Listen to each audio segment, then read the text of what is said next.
Apa yang orang-orang khawatirkan mengenai masa depan adalah sesuatu yang sebenarnya tidak perlu dia khawatirkan sama sekali.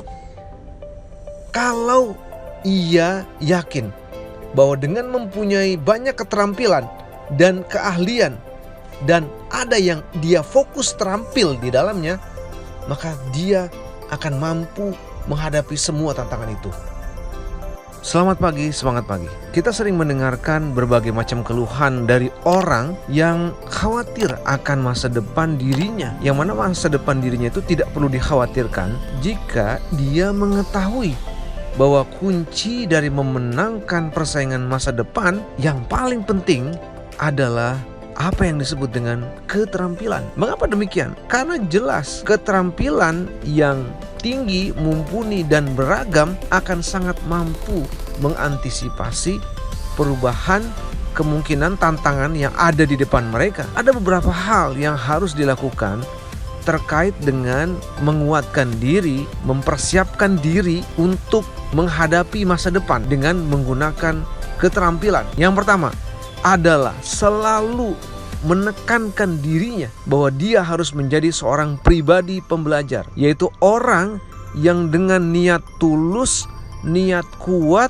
memaksa dirinya untuk menjadi seorang yang selalu mencari waktu, mencari cara belajar setiap hari lewat jalur online, offline, apapun yang memungkinkan dirinya belajar. Yang kedua adalah selalu berusaha mencari sertifikat yang akan disematkan ke dalam kurikulum vitae-nya. Bahkan jika dia belum lulus kuliah. Anda bayangkan jika melihat seseorang yang sudah lulus kuliah atau baru memulai bekerja namun sudah penuh kurikulum vitae-nya dengan berbagai macam keterampilan dan sertifikasi yang dia punya. Tentu jauh beda dengan pesaingnya yang tidak seperti itu. Yang ketiga adalah selalu berusaha mempunyai tujuan hidup, fokus bidang mana yang akan menjadi keahlian utama dia. Belajar mengenai communication skill wajib, tapi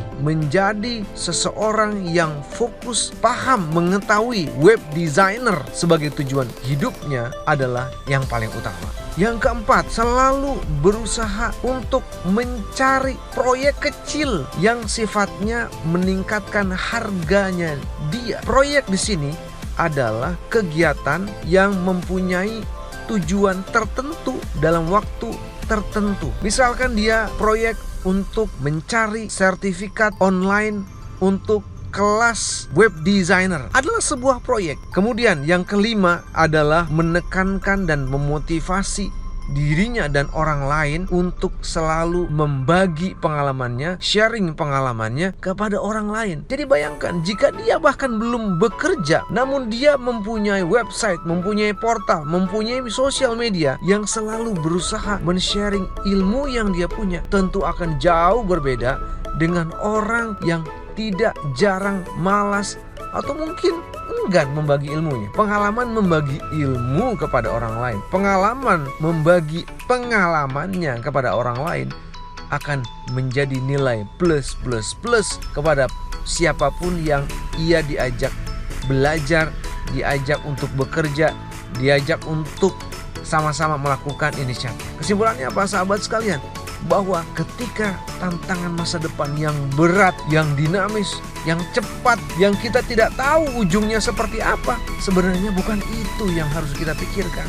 Yang kita pikirkan adalah apakah kita sudah siap mempersiapkan diri dengan berbagai keterampilan yang kita punya. Dengan mempunyai berbagai keterampilan yang kita punya, maka secara otomatis akan timbul satu keterampilan ekstra yang namanya keterampilan adaptif. Ketika Anda belajar, training, ikut serta dalam kegiatan mencari ilmu, Anda sebenarnya sedang berusaha mengadaptasi diri Anda dengan sesuatu yang baru, bukan? Itulah sebenarnya kenapa seorang pribadi pembelajar, seorang yang rajin ikut training adalah sebenarnya yang paling siap menghadapi masa depannya, menghadapi tantangan, menghadapi dinamika dunia yang bergerak dengan cepat. Semoga gambaran logika sederhana ini bisa menjadikan kita semua yakin bahwa sebenarnya kunci dari kekuatan kita menghadapi tantangan masa depan adalah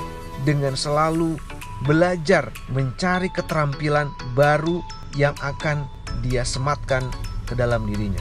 Semoga menginspirasi, memotivasi. Selamat pagi, semangat pagi.